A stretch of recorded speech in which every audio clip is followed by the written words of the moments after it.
Match funding scheme has been incredibly beneficial for the School of Oriental and African Studies. It's enabled us to raise £8.25 million over the last 3 years, and that's compared to about £500,000 in the previous year.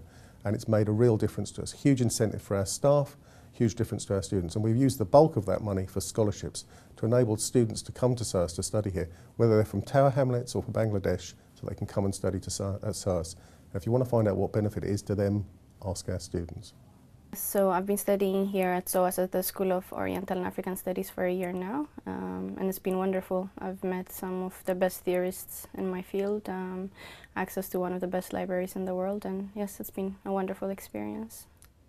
My experience at the School of Oriental and African Studies has been very fantastic in that I've had the experience and the opportunity of studying in one of the world's best universities, particularly a university that is dedicated to the study of Africa.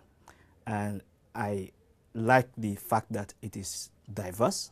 It has students from all over the world. You know, it has some of the best scholars in the world. So in a whole, I think I've had a very positive stay as far as studying at the School of Oriental and African Studies is concerned. Well, overall, the Mo Ibrahim Governance for Development in Africa scheme has 4 different components.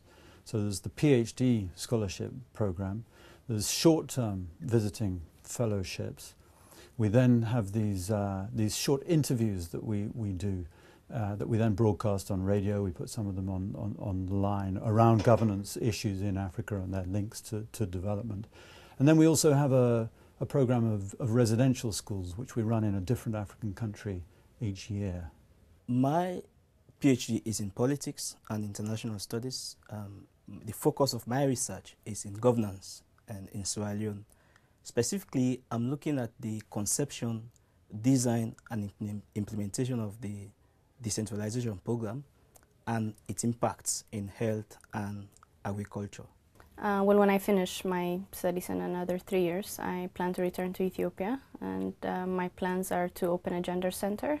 The relationship between the Mo Ibrahim Foundation and SOAS in terms of the matched funding scheme has been really, really very positive and I think very, very important. So what that rested on in particular was Mo himself, was Mo Ibrahim's flexibility.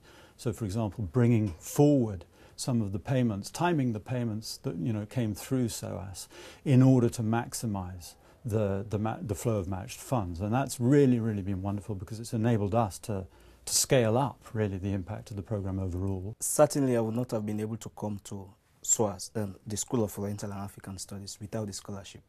You know, being granted a scholarship by the Mo Ibrahim Foundation has sort of fulfilled a lifelong objective of mine, always doing a PhD. I've always longed to do some advanced studies, enhancing my skills so that I can go back home to Sierra Leone and contribute to the development of my country.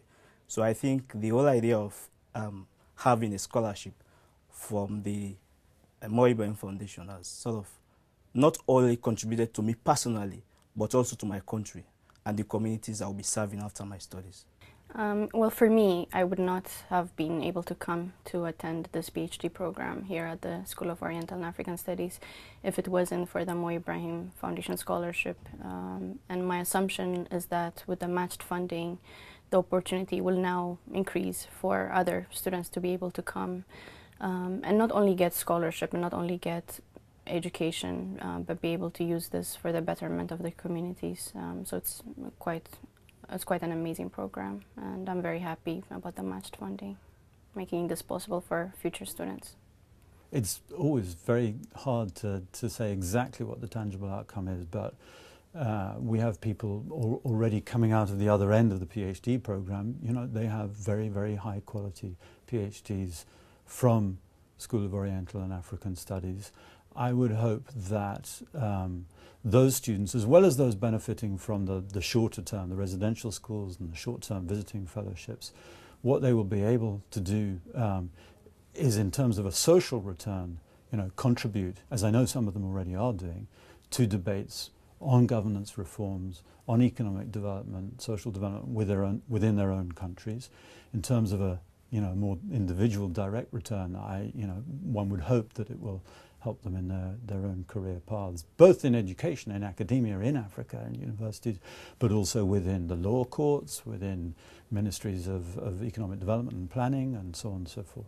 One of the things I hope to do is I want to go back home and see how I'll be able to mobilize community people in making demands on policymakers and service providers, because the tendency for many people in Africa is to think that the problem lies at the top.